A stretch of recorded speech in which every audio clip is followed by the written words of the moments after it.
L'azienda Valle Vecchia, pilota dimostrativa di Veneto Agricoltura, è uno dei 20 siti in cui viene realizzato questo progetto Help Soil. È un progetto cofinanziato dalla Comunità Europea e che ha come coordinatore la Regione Lombardia. È un progetto LIFE sull'agricoltura conservativa. L'agricoltura conservativa è una agricoltura che applica delle pratiche culturali rispettose dell'ambiente.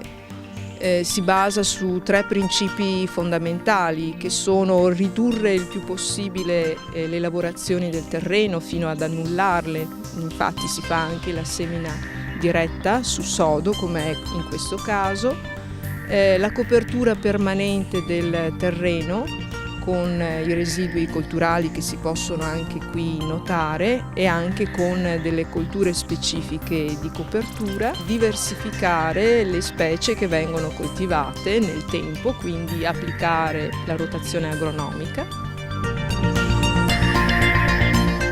Il progetto ha una durata di circa 4 anni e mezzo, è iniziato nel luglio del 2013 e si concluderà a giugno del 2017. Quindi verranno coltivati degli appezzamenti applicando queste pratiche culturali e verranno monitorati dati tecnico-gestionali come il consumo di carburanti necessari per esempio per coltivare un ettaro di mais,